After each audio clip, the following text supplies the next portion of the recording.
Binahagi ko po ang tungkol sa issue namin sa Hong Kong at ang church, Lifeway, at ang mga member namin, Filipino, Chinese, American, Nigeria, and we were able to open the Nigerian church. Kaya nagpapasalamat kami sa ginawa niya. Ito po ang mga bata, nandiyan po si Leah, at ma'am po kami ni Leah. Ito si Leah, ma'am kami dalawa. We're happy and you Lord.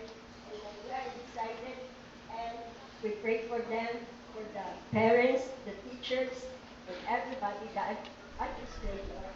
And we just thank God, nag-volunteer sa dalawa school kay Leah at kay Luke. Kaya privilege ko po na makapahagi and be part of your story. Kaya po, may ginagawa pa yun kahit saan pa.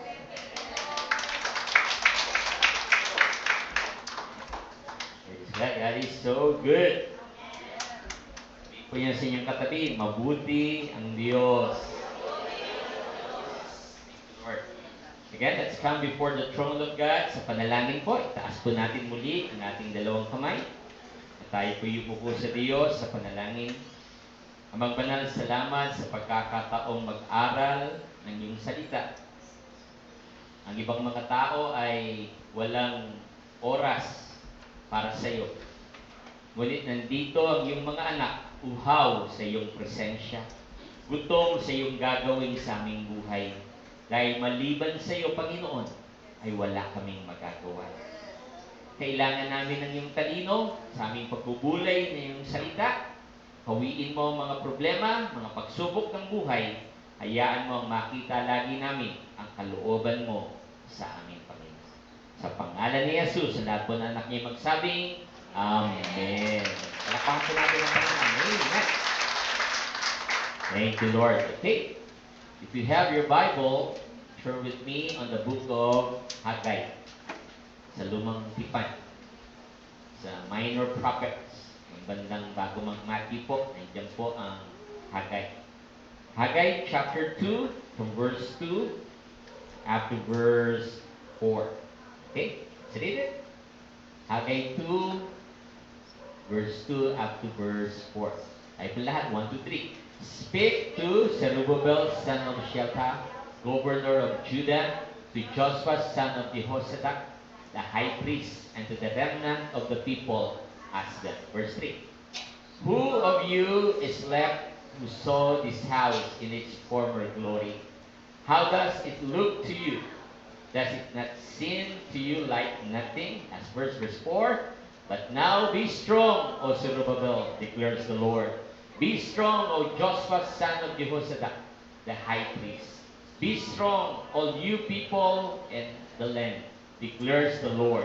And work, for I am with you, declares the Lord Almighty. May God bless the reading of His Word. Our topic for the second Sunday of April is entitled, Prioritize God's Priority. I-priority daw po natin ang priority ng Diyos. Kaya po ba yun? Ang mga tao ay madalas naghahanap ng gusto nila. And that's normal. Kung pupunta ka ng mall, mamalengke ka, pupunta ka sa mga bilihan ng gadget, hahanapin mo ng gusto mo. Pero ang tanong lagi, yan ba'y gusto rin ng Diyos? Yan ba'y pinili rin ng Diyos para sa iyo? Now, ang pinakamagandang pagpili ay kung ano ang pinili ng Diyos. Amen. May tao po ba? Amen. Now, dati po ang akala ko, ako ang humanap sa Diyos. As I read His Bible, His Word, nalaman ko na siya ang umanap sa akin. Okay? Now, sa lahat ng basa mo sa salita ng Panginoon, ang madalas sinasabi, ikaw ang pinili ng Diyos. Amen? So, mapalad po tayo sa dinami-dami ng tao sa mundo. Ang sabi ng Biblia ng kanyang salita, pinili tayo ng Diyos. Sabi mo sa katabi mo yan, pinili ka ng Diyos. Sabi mo, pinili ka ng Diyos. Pinili ka ng Diyos. Ganyan ka, pinili ka. Di po ba sa school, pag mayroong mga award, yun ang talaga nag-excel yung mga estudyante na yon. At pag last day na nila sa kanilang graduation, binibigay ng pugay yung mga estudyante na yon. Now, as we study our life, nagiging matapat po ba tayo sa mga prioridad ng ating Panginoon? Dahil alam natin na itong Diyos natin ay napakabuting Diyos. Now, we will focus this day, sa araw na ito, about the temple of God. Everybody say, the temple of God. Ang templo ng Diyos. Ang templo po ng Diyos ay maraming sinasabi. Tinayo yun, nadurog, nawasak, tinayo ulit, nadurog, nawasak. Now, hanggang sa huling kabanata ng Revelation, sabi doon, itatayo muli ang aking templo. Now, if you are familiar sa Israel, meron po doon lugar ng templo, pero lupa, wasak. Now, there's one architect at may mga engineer na binlueprint na po ng templo. Yung templong yun, sabi ng prophecy sa Revelation, yun po ang lugar doon mag-reign yung Antikristo. No. Antikristo. Now, we are on the last days. I don't know about you. Siguro meron ka pang hinahapit na trabaho, meron ka siguro pang mga pangarap sa buhay. Pero ang orasan ng Diyos ay ang bansang Israel. Hindi po ang bansang Pilipinas. Hindi po ang Amerika, hindi ang Hapon, hindi ang Germany. Ang orasan ng Diyos sa kanyang pagbabalik ay ang bansang Israel. Okay? I need that to be clear sa bawat isa. Kaya kung hinahanap mo kung kailan babalik ang Panginoon, tingnan mo ang bansang Israel. Okay, malinaw po ba doon? Kita ko po ba? Okay. So, number 1 point, understanding God's way. Intindihin natin ang daan, ang gusto ng ating Panginoon. Amin po ba doon? Now, madalas po ang mga tao ay nagsasalita. Ang mga hari, ang mga propeta.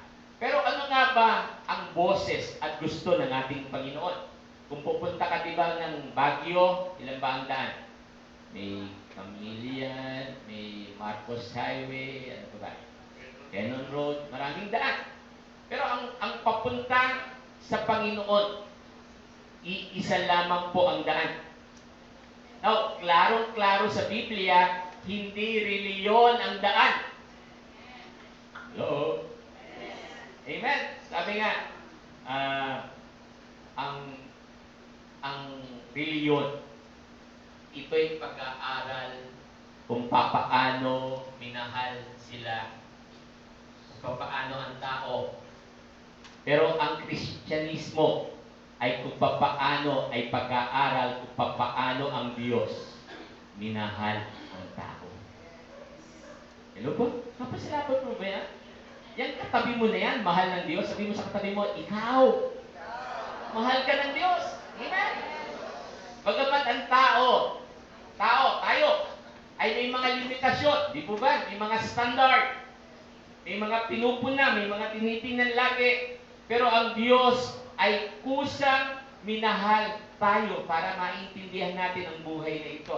Example po, if you are sleeping, natutulog ka, at bukas kailangan mo maging maaga sa trabaho, sa eskwelahan. Nag-alarm ka sa iyong cellphone, or whatever. Pag ring, ano sasabihin madalas? 5 minutes. Diba? Ring ulit after 5 minutes. 5 minutes. Tapos pagtingin mo, 1 oras na pala. Ayun, nagtatakbo ka sa siya, nagtatakbo ka sa daan, hindi ka na nag-almusal. At pagtingin mo sa daan, traffic. Tapos tumingin ka sa langit, Lord, naway makarating ako on time sa eskwelahan o sa trabaho ko. Sino may problema? Tayo.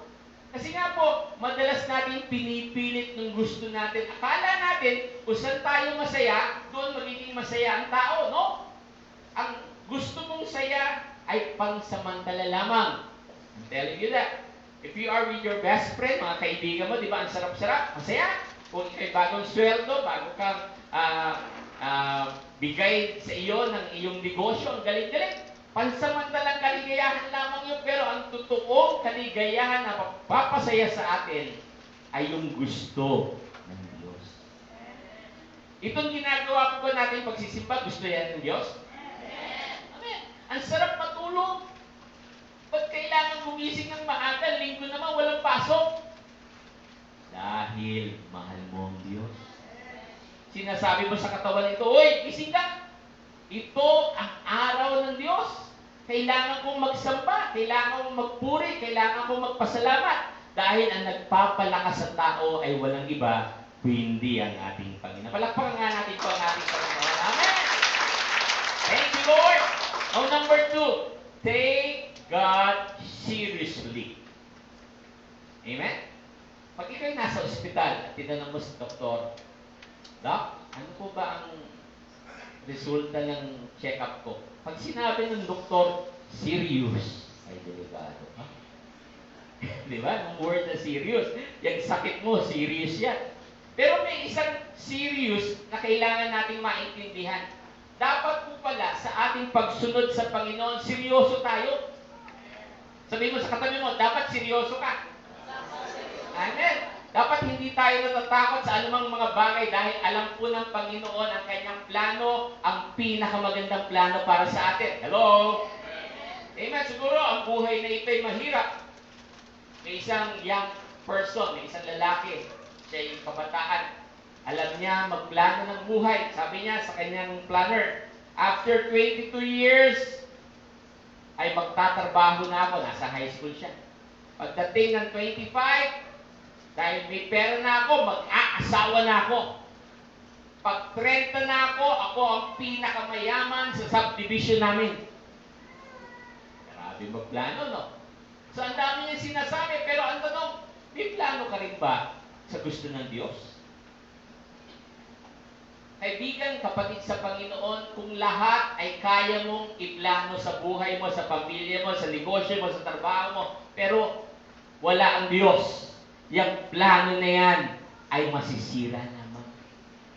Kahit maabot mo pa ng pinakapangarap mo sa buhay, kung wala doon ang Diyos, if you are not serious sa Diyos, hindi ka magiging masaya. Kaya let us be serious. Sabi mo sa katabi mo, maging serious naman tayo kay Lord. Lakas-lakas mo para magising. Maging serious naman tayo sa Panginoon. Let's read Ezra. Ezra chapter 3 verse 12 to 13. Sabi dito, "But many of the older priests and Levites and family heads who had seen the former temple wiped aloud, and when they saw the foundation of this temple being laid, while many others shouted for joy." Now, pagtingin pa po nila sa pundasyon, naiyak na po sila. Dahil nawasak nga po at nasira. Now, ito pong ating binibili, itong lupa natin, sabi mo sa katabi mo, lupa natin kay Lord. Sabi mo, lupa natin kay Lord. Sabi nila, dahil we're planning to have a second or third floor, sa pundasyon pa lamang po, 1 to 2 million na ang tubusin. Kung gusto mong matibay na pundasyon. Sabi mo sa katabi mo, ang laki pala. Amen? Ikaw na nagbibigay ko, malaki na yan. Pero malaki pala ang gastusin. Nag-uumpisa pa lamang tayo. Pero ang maganda po dito, ang Diyos natin, kailanman hindi tayo iiwanan. Sabihin na nila, may kaya sila, mayaman sila. Pero tayo, meron tayong Diyos na maaasahan. Kaya po dito po sa libro ng Ezra, doon sa pagtingin nila sa templo, naluluha sila. Sino po dito sa atin ang naluluha at talaga may burden sa ating church? Sabi ko na nga, wala. Kung gusto po niyo pumunta dun sa lugar ng mga bata, ay super init po. May tingkat, kahit pa paano may aircon po tayo. Kahit mainit, may bumubugang malamig. Pero as we desire, Lord, ang templo mo ang pinakamahalaga sa lahat. Kasi dito po, nakalimutan nila ang templo ng Diyos. Ano po nung history? Kanya-kanya silang trabaho, kanya-kanya silang galaw sa buhay, pinapaganda ang bahay nila. That's good. Pero nakalimutan nila, yung templo ng Diyos. Bulong mo sa katabi mo, alalahanin mo ang templo ng Diyos. Lakas-lakas mo para magising. Alalahanin mo ang templo ng ating Panginoon. Amen mo ba doon? And that is the foundation. Now, number 3, glory of His presence. Haggai 2:9. Let's read it. Haggai 2:9. The glory of this presence house will be greater than the glory of the former house, says the Lord Almighty. And this place I will grant peace, declares the Almighty. Dito po, may plano ng ayusin ang templo. Now, the problem is, kasi ang tao may kanya-kanyang taste. Di po ba? Kahit sa pagkain, kahit sa pananamit. Yung tingin mo, yung mga anak mo, bakit ganyan magbihis? Yung mga anak mo, ang tingin sa'yo, ang baduy-baduy mo. Di po ba? May kanya-kanyang taste. Ito ang gusto mong ulam, pero ito ang gusto nilang ulam. Ito ang gusto mong itsura, pero iba ang gusto nilang itsura. Ganyan ang tao. Sabi mo sa katabi mo, ganyan ang tao talaga. Akala mo ang taas-taas ng standard, pero hindi naman pala. Ang pinakamataas pong standard is the presence of God. Amen? At ang pinaka-the best ay hanapin natin ang presensya ng Diyos. When I go sa bed po, bagamat minsan mainit, minsan talagang maraming problema ang buhay, maraming pagsubok ang buhay, dapat po pala ang prayer natin, Lord, hayaan mo na madama ko ang presensya mo. Amen? Yung ganyan pong init, ano napapansin nyo? Lagi nyo hinahanap ng uhaw nyo, di ba? Iinom ako, di po ba? Hindi, may naman kayo para wala akong kaulab yun. Di po ba? Tapos, ang sasabihin sa'yo, kailangan mo nang inumin. Sana po ang buhay na ito, ang buhay na yan, laging uhaw sa presensya ng Diyos. Naway, hindi ka dapat matulog hanggang hindi nagpipray. Ang unang-una pong himala kaninang umaga ay yung gumising ka. Ang dami hindi na gumising. Sabi mo sa katabi mo, buti ka na. Amen? Ang dami galit sa buhay. Ang dami, tingnan na nila yung sapatos nila. Nagagalit na kay Lord, wala akong bagong sapatos. Eh minsan nakakita siya ng tao, walang paa. Eh sabi niya, Lord, kahit wala akong bagong sapatos, thank you Lord, meron akong paa. Minsan po kasi naiingit tayo sa iba. Akala natin sila lang pinagpapala. Kung anak ka ng Diyos, pagpapalain ka rin. If you have the glory of His presence. Amen? It's not the presence of Pastor James. Nako, patay ka yan. Glory ng presensya ng Diyos. Hallelujah. Sige, mag-clap offering to God. Hallelujah. Wala na po bang ilalakas ang ating palakpak para sa buhay ng Panginoon? Amen. Amen. Thank you. Now, number 4. Jesus Christ, the temple. 1 Corinthians 6:14-15. Let's read it. By His power, God raised the Lord from the dead, and He will raise us also. Verse 15. Do you not know that your bodies are members of Christ Himself? Shall I then take the members of Christ and unite them with a prostitute? Never. Now, if He is the temple, kung si Jesus Christ ay templo, ano tayo? Sabi mo sa katabi mo, ano tayo? Kung siya ang templo, ano tayo? O sinabi po sa verse 14, Jesus Christ has given us, in verse 15, let's read on verse 15, yung bodies, that we are the members of Christ. Kasama natin sino? Si Kristo. At napakadapat mong intindihin na itong templong sinasabi po, sabi niya doon sa mga Pariseo, wasakin niyo itong templo, after 3 days, bubuhayin ko ito. Sabi ng mga nasa simbahan na ba, ilang taon to tinayo? 3 araw lamang, itatayo mo yan. Hindi nila naintindihan na pag pinatay ang Panginoong Hesukristo, after 3 days muli siya. Gusto mo ba niya? Na kahit ang kamatayan, hindi siya kayang hawakan. Sabi po ng Bible, ito po ang pinakamaganda. Kung hindi nabuhay ang ating Panginoong Jesus, baliwala ang ating pananampalataya. Baliwala ang ating pagsisimba. Bakit mo iisipin ng Diyos, hindi naman siya nabuhay? Pero ang pinakamaganda, sinabi ng Biblia, ng kanyang salita, ang ating Panginoon mismo ay nabuhay muli. Lagi ko po sinasabi sa Papua New Guinea, ang usok-usok po doon ay nung kanilang tawagin nila burol. Tapos sa mga pastor, ipagpe-pray ng patay na mabuhay. Kasi hindi pa ina-imbalsa mo sila, mga Papua New Guinean, mga negro. Hindi nila iniimbalsa mo ang kanilang mga patay doon. Kaya pag may patay, may burol, si pastor, ililay hands ang patay para mabuhay. Ako po, matagal ng pastor, pero kailanman, hindi ko pa ako nag-pray sa isang patay para mabuhay. Patay lang anak ko, ang hirap buhayin. Patay pa kayong tao. Diba? Hirap. Pero kasi po sa Papua New Guinea, hindi ka doon pwede nag-share ka lang. The love of God, yung salvation, kailangan mo ang Panginoon. Ang mga tao doon, pupunta lamang sa Panginoon kung makakakita ng himala. Supernatural. Pag ilang buwan hindi umuulan, pag sumigaw ka sa langit, Panginoon, magpaulan ka at pag umulan, saka sila maniniwala sa Panginoon. Yung mga patay ng loved ones, pag nabuhay mo yun, hoy, tatanggapin ko na ang Panginoon. Grabe, no?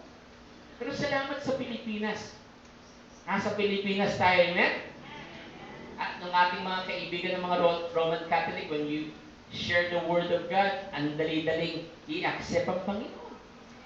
Amen? Di ba kahit mga lasing, kausapin mo, tatanggapin mo ba ang Panginoon? Pati paan nakataas. Amen? Tapos bukas, lasing ulit. So there is no commitment. Ang hapon po, if you go to Japan, if you share God's Word, bibigyan ka po ng hapon doon sa sineshare mo si Jesus Christ ng 1 linggo. Hindi agad yan tatanggap kay Jesus. Sabihin sa'yo, pag-iisipan ko muna. Parang negosyo. Pero once He said, I want to meet your Savior, Jesus Christ, totoong commitment. Amen? There's a true commitment na sasabihin nila, magmula ngayon, going straight na ako. Dahil nakita ko, ang pinakakailangan ko, ang ating Panginoon. Amen. Let's go sa 1 Corinthians 6:19-20. Ano po sabi ba? Ay po lahat. Basahin natin. 1, 2, 3. Do you not know that your body is the temple of the Holy Spirit who is in you, whom you have received from God? You are not your own. Yan. Sino may-ari sa'yo?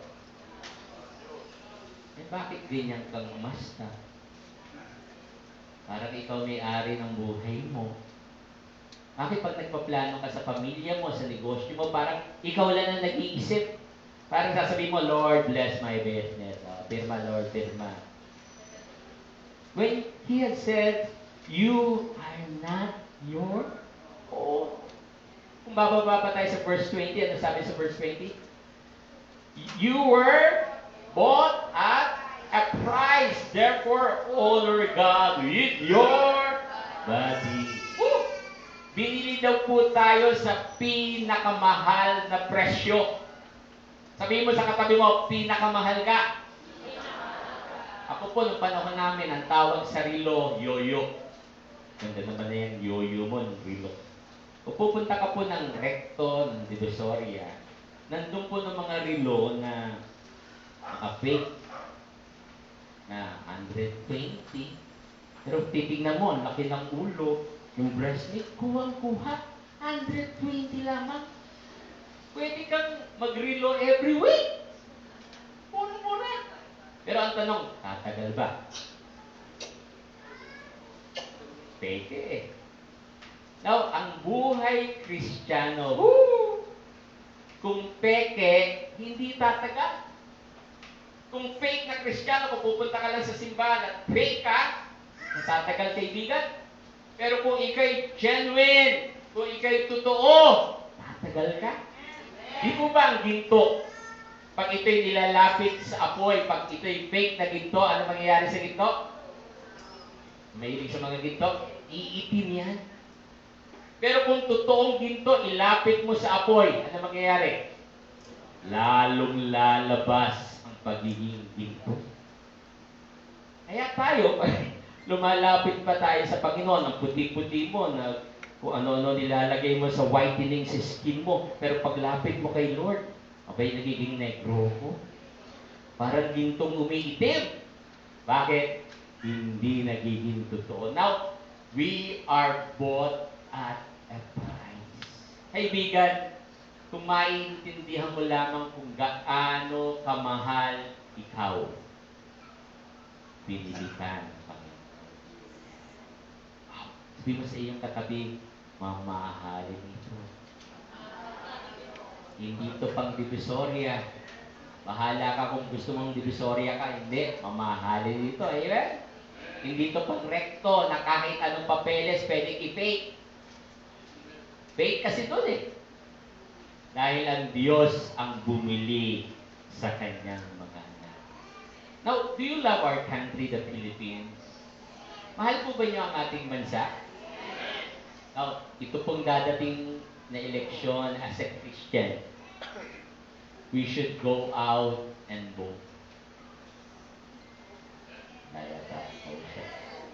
Pwede naman pastor sa bahay lang, init-init doon sa... Kasi nga po, as a Christian, ang pinakamasunurin dapat na tao ay ikaw. Oh, sa church po natin, hindi natin sinasabi kung sino binoboto o dapat iboto. Basta you pray about kung sino iboboto mo. And by the grace of God, sa oras ng eleksyon, ilalagay mo ang boto mo. But, you should go out and vote. Ang Pilipinas daw po ay tinawag na the only Christian nation sa Far East. Tayo po ang bansa number 1 na pinaka-teens pregnancy. Halos number 1. Tinalo pa natin ng Amerika, tinalo pa natin ng mga advanced na country. Grabe po, ang daming nabubuntis na teens. Ang HIV, halos sumahabol po tayo ng sakit. Yung korupsyon, grabe po sa ating bansa. And then, anong gagawin natin, Lord? Dahil binili mo kami, ang lakad namin sa mundo'y magiging iba para kayo. Sabi mo nga sa katabi mo, iba ka kapatid. Amen? Hindi po masamang may barkada. Pero kung ikay nahihila ng barkada mo sa kasamaan, that's wrong. Hindi po masamang pumasok sa school. Pero kung ikay nabubuhay dahil nangongopya ka, mga estudyante, yung leeg mo parang zebra, during exam, hindi maganda. No? Tapos may motto ka pa, it is better to cheat than to repeat. Motto yun. Hindi Kristiyanong motto yun. Amen? That's not a good example. Gusto mo ba niyo? Graduate ka dahil nandaya ka? Graduate ka, tapos nung kamay mo, puro kato ng kodigo? Praise God for those Christian na kahit sa simbahan, sa kapitbahay, hanggang eskwelahan, hanggang trabaho, totoo para kay Lord. Palakpakan po natin ang Panginoon. Amen. Number 5. Isip pa huli ang katabi mo. Number 5, we have called by God. Tinawag tayo ng Diyos. Sino po tumawag sa atin? Ang Diyos.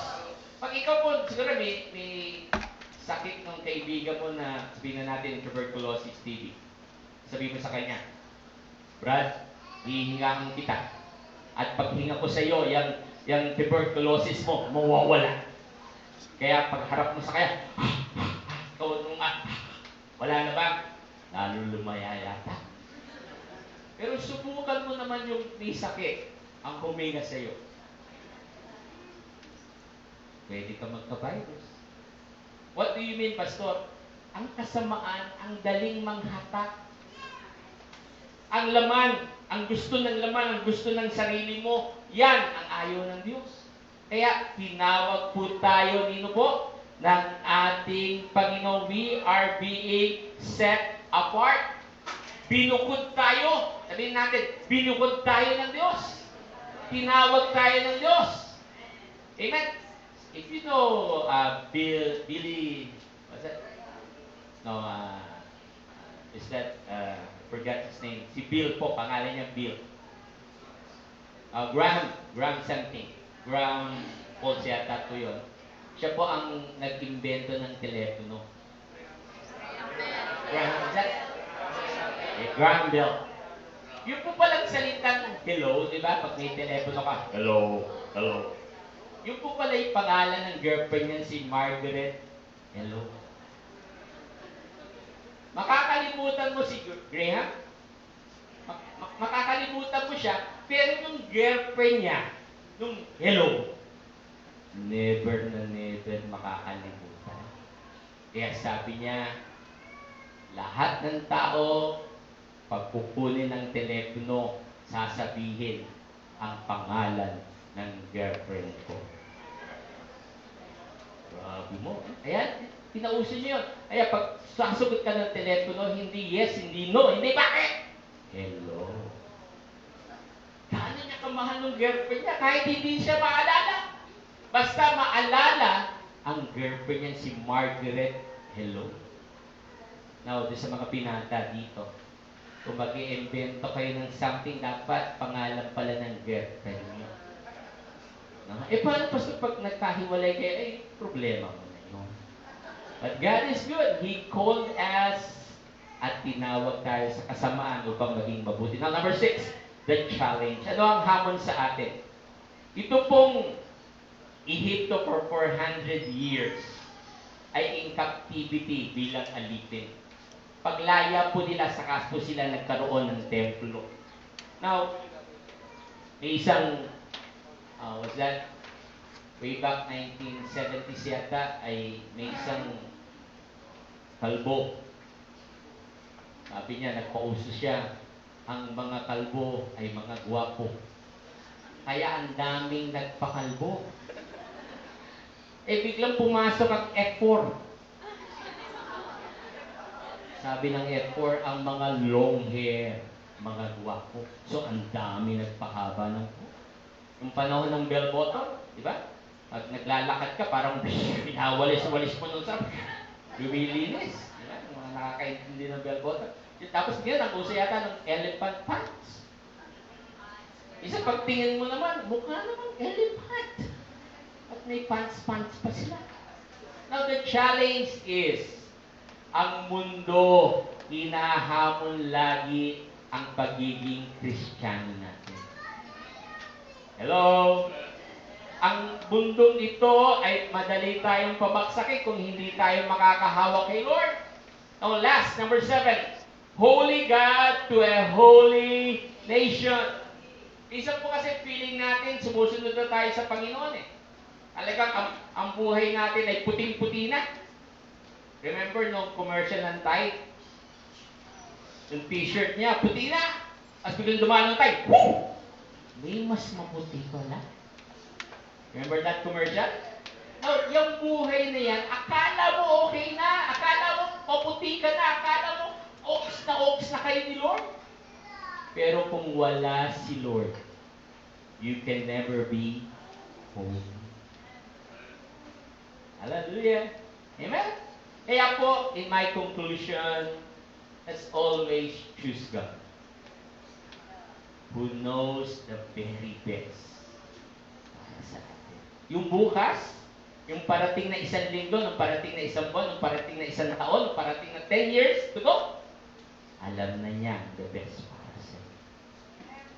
We just need to follow, prioritize God's priorities.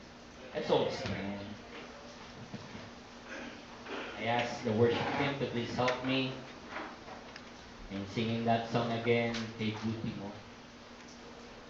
Awitan natin ang Diyos sa awit na ito na talagang sabihan na mabuti ang Diyos. Amen? Karanahan natin ang Panginoon. Isa po sa tinuturo ng Bible, kantahan mo ang Diyos ng buong mong puso. I thank my God na hindi niya sinabing ang pwede lamang umawit sa Kanya yung mga magagandang boses, yung mga talented sa music. Ang sinabi ng Bible, kung mahal mo ang Diyos, awitan mo siya. Huwag mong isipin ang iyong katabi. Huwag mong isipin ang bayarin, ang karamdaman, ang problema na yan. Ang isipin mo sa oras na ito ay ang Panginoon. With all your heart, haranahan natin ang Panginoon. Ay ito lahat. Buti mo, Panginoon, dakila ka sa buhay ko. Lahat po tayo umawit. Sa labis na pag-ibig mo ay naligtas ako. Amen. Hindi maharapan na Hindi kami karapat-dapat. ay iyong pinatawad.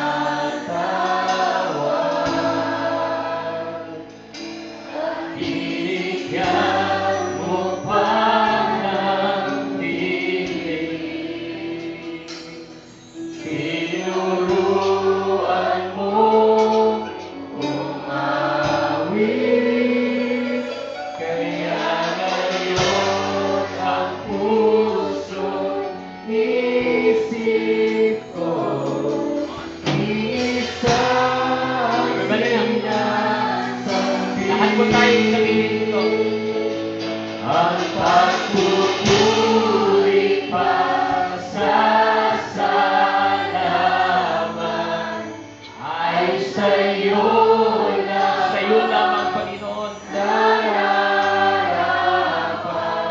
ang tunay na awit ng pagsambay sa'yo lamang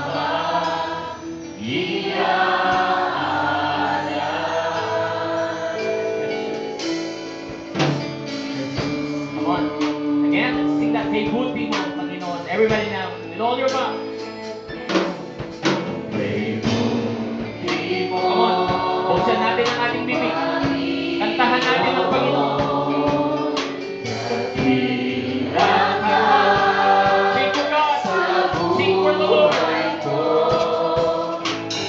Labis na pag-ibig mo ay naligtas ako. Hindi maharapan Hindi tayo karapat-dapat. ay iyong Come on. Sing for the Lord. Sing for Him. at binigyan mo pa ng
Hallelujah. Habang po tayo nakayupot, nakapikit, let us just feel the love of God in this place. Some people will not like you. Some people will really hurt you. Sagad-sagad na sakit. Pero ang ating Panginoon, He will never hurt you. He will never leave you nor forsake you. Sa ating Panginoon, walang ayawan. Kung pakiramdam po nyo, kaibigan, kapatid, na ikaw'y talo, hindi yan totoo. Kung pakiramdam mo ay suko ka na sa lahat, hindi yan totoo. Dahil hanggang ngayon ay maghihimala ang Diyos. Kung gagawin lamang nating priority ang ating Diyos. Again, I want to go to a sinner's prayer. If you are new o bago at gusto mong tanggapin ang Panginoon bilang sariling tagapagligtas at hingin ang buhay na walang hanggan, just a simple prayer, sinner's prayer, ay lalapit tayo sa Diyos. Ganyan din po sa mga nakasabi na neto. Sumabay po kayo sa maikling panalangin. Tayo lahat. Panginoon, ako'y lumalapit, humihingi ng kapatawaran ng aking kasalanan. Hugasan mo ito ng iyong banal na dugo at isulat ang aking pangalan sa libro ng buhay. Sa pangalan ni Jesus. Amen. Lord, maraming kababayan namin sa ganitong panahon ng mahal na araw ay akala nila nung ginawa mong hirap ay kailangan nilang gawin. Kailangan nilang magpahataw ng latigo. Kailangan nilang magpasa ng krus. Kailangan nilang lagyan ng koronang tigit at ipako sa krus. Pero sinabi mo, it is finished. Tinapos mo na ang lahat. Hindi na kami kailangan maghirap pa sa paglapit sa iyo. Ang kailangan naming gawin ay humingi lamang ng tawad at papatawarin mo kami. Lord, today, it's Palm Sunday. Maraming palaspas ang itinataas. Ang gusto naming itaas ay ang aming buhay sa iyo. Na nagmamakaawa na kung wala ang iyong habag, wala kaming magagawa ulit. We will never make it. Kahit tagumpay at iba sa amin, kahit ang iba'y naiinggit sa amin, kahit ang iba'y humahanga sa amin, kung hindi kami susunod sa iyo, we will never make this last, Lord. Thank you, Lord, for speaking in us this morning. And our prayer is,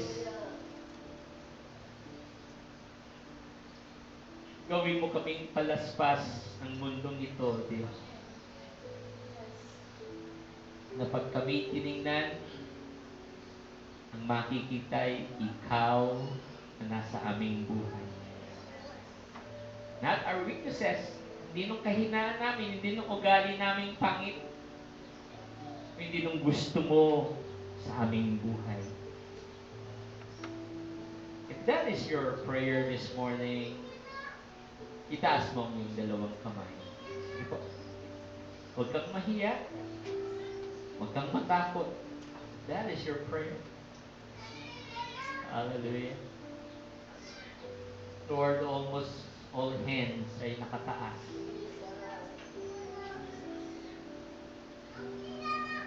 Kailangan ka namin, O Diyos.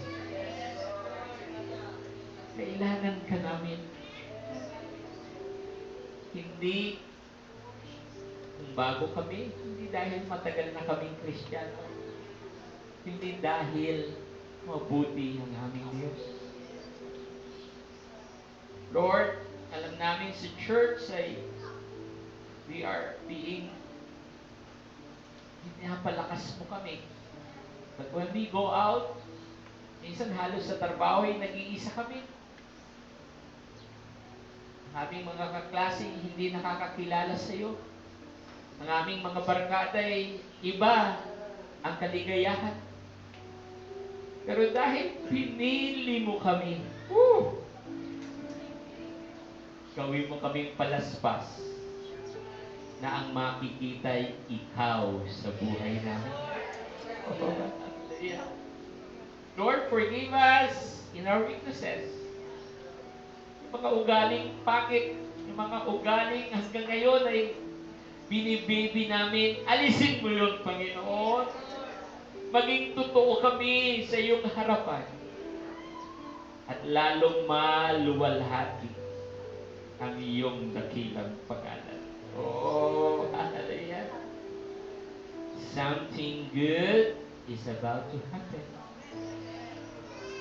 Yung pangarap mo na yan, yung mga gusto mo na yan, if you just follow the Lord, mangyayari yan sa'yo. Mangyayari yan sa'yo. You claim that promises of God. Amen. As Pastor Legascayo said, the best is yet to come. Kung may pagpapala ka na, mas higit pang parating na gustong gawin na pagpapala ng Diyos sa buhay mo. May gagawin, may gagawin, may gagawin, may gagawin, may gagawin pa ang Diyos sa ating mga buhay. Lord, kulang ang oras. But we believe we have reached heaven. At lagi kang nasa amin. Bless your children, Lord. Di namin alam, di namin kilala ang lahat. Di namin alam ang mga problema. Ikaw ay alam mo, Panginoon, at ikaw ang aming kasagutan. We release the answer prayer from God. In the mighty name of Jesus. There all God's children says, Amen. Yung pinakamalakas mong palakpak mo. Yung palakpak na may answer prayer. Ang mas malakas mong palakpak. Yung palakpak na may mangyayari. Yung palakpak na may gagawin ng Diyos. Hallelujah! Oh, hallelujah! Thank you, Jesus! Thank you, Lord. Amen. God bless you. You may be seated. Wow. God is so good. And as Sister Nanay Sally will come for our offering this morning.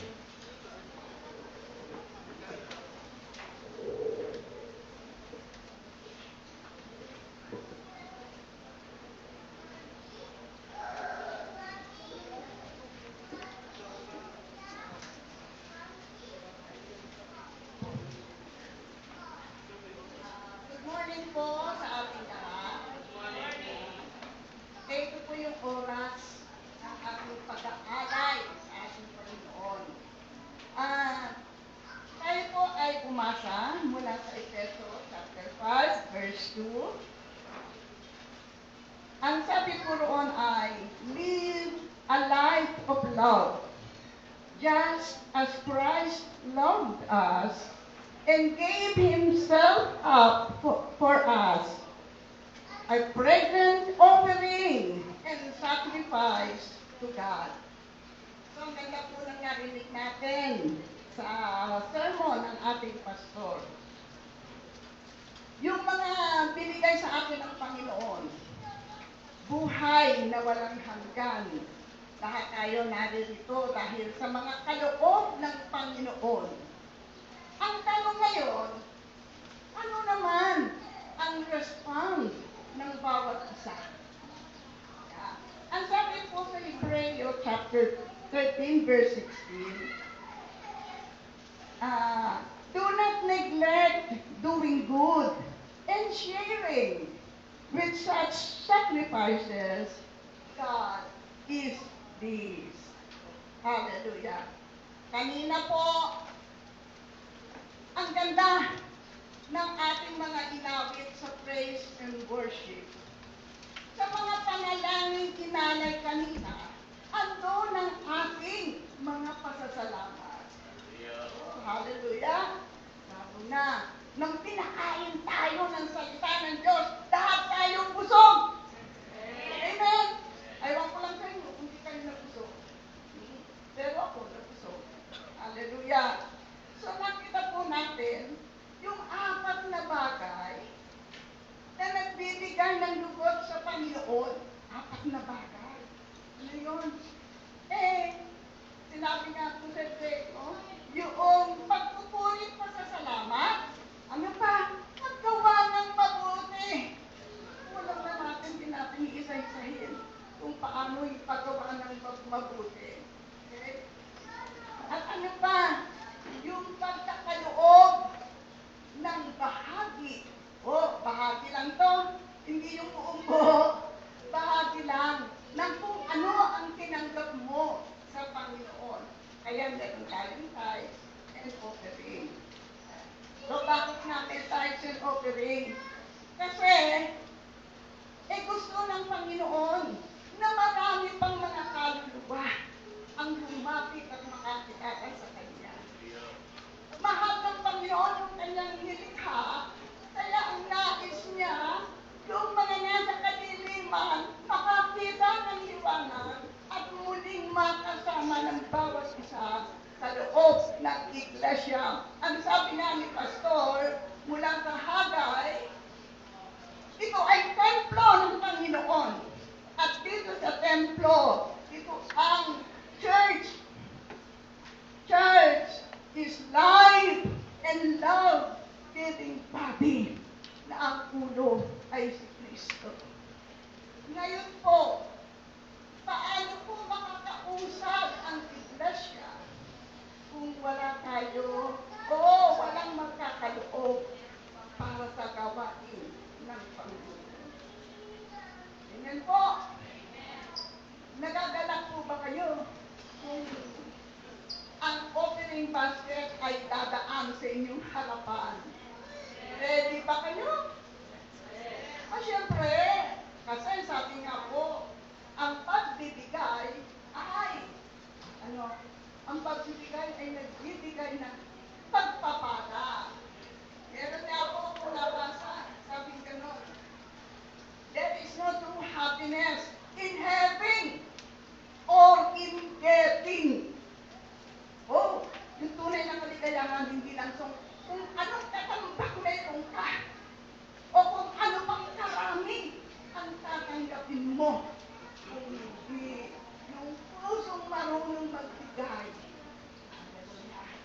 Kaya po, handa na po natin yung ating mga kaloob at tayo po'y manalangin. O makapangyarihang Diyos, Diyos na mabuti, Diyos ng himala, naririto po ang iyong mga tinawag at tungkol sa iyong pagtawag. Sa kanilang mga kamay naroroon ang inihandang mga kaloob para sa iyong gawain. Salamat po, Panginoon, sa pribilehyo na ipinagkaroon mo sa amin upang makabahagi sa iyong gawain. Salamat po sa pagpapalang hindi namin kayang bilangin. At salamat, Panginoon, na i-bless mo 100-fold ang mga kamay na nagkaloob ng buong puso, hindi napipilitan lamang. Salamat po, Diyos. Salamat po. Ito po yung aming samot dalangin sa makapangyarihang pangalan ni Kristo Jesus. Amen and amen. So hindi magkukulang sa pagkat at higit pa biyaya mo'y sakana at umaapaw sa pagkat at higit pa kapag nasa lahat ng pangangailangan higit pa sa lahat ng inaasahan wala na namang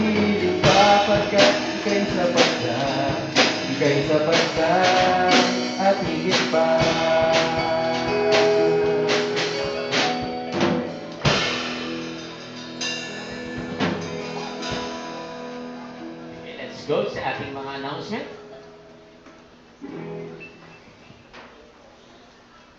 Muli po, inaanyahan ko po ang gusto sumuporta sa Light of Life basketball team. May laro po ulit kami mamaya. Third game po kami. Kung sino po ang gusto sumama ay sumabay po sa amin. Alauna ng hapon po.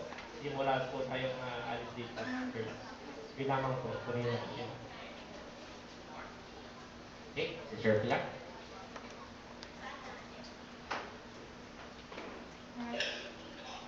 Magandang umaga po sa ating lahat. Ngayon po summer, sino po ang gustong mag-relax naman dyan, mag-swimming? Magkakaroon po tayo ng family day. Kaya lang po malapit na. Ngayon po, April 26. Doon po tayo sa Zambales.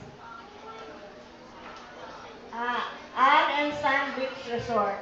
Ang babayaran po natin is 550. Transportation, lahat-lahat na po yun. Bring your own baon. So magpa-reserve po kayo kasi limited po yung ano natin. Hanggang 49 lang po yung pwedeng ma-accommodate kasi ng isang bus. Hindi na pwedeng umupo sa gitna. So kung sino po ang may gusto, magpalisto na lang po sa akin, okay, Cathy. 550.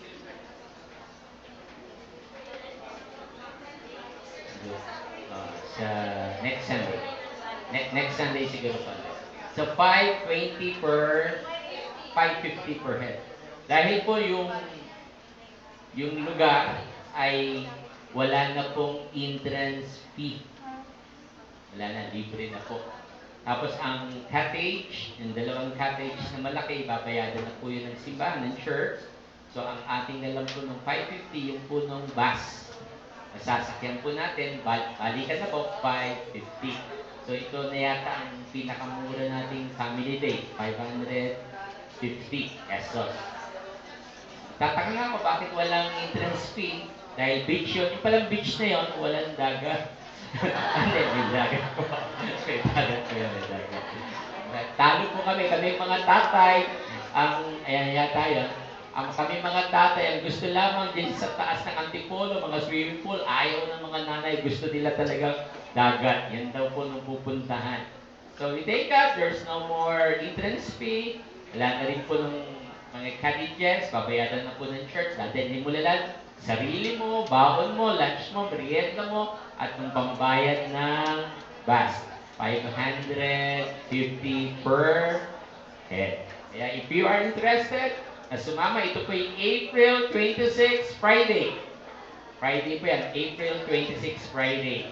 Siguro aalis tayo ng alas 4 ng umaga at by 3 p.m., balik na po tayo. Dahil whole day lang po tayo, balik na po tayo sa Antipolo. Zambales lang po ito.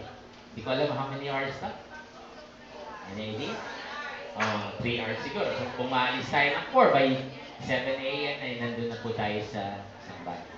Kaya kung meron po, gusto nyo sumama, it's time to relax, family tayo, na sama-samang pupunta ng sumama. Ano yung sari?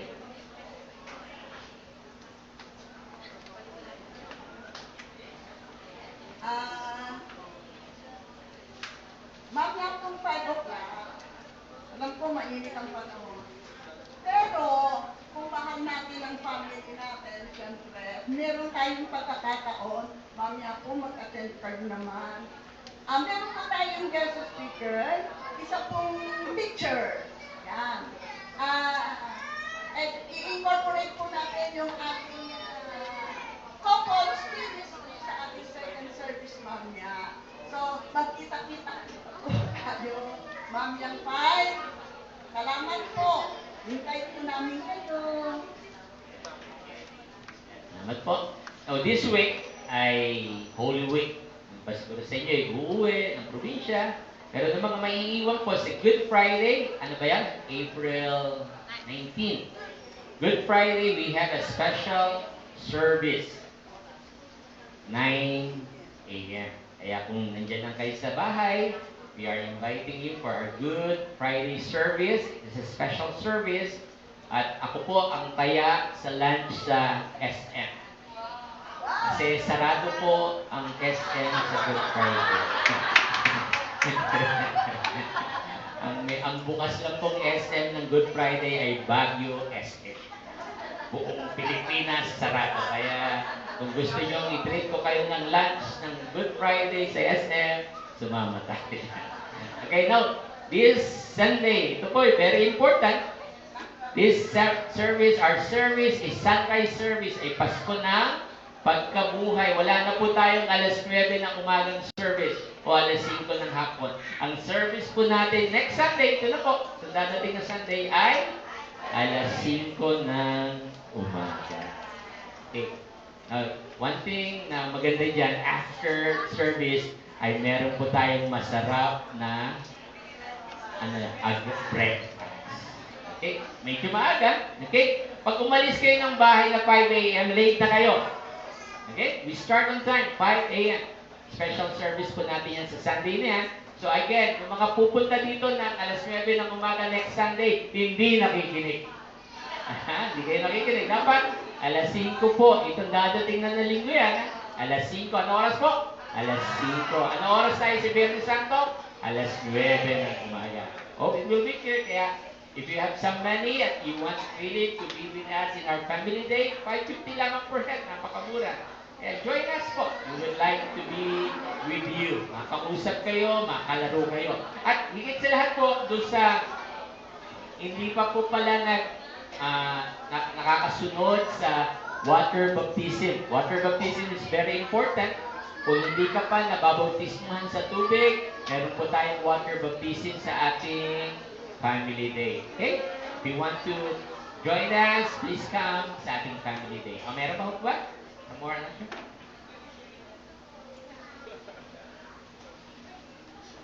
Good morning po.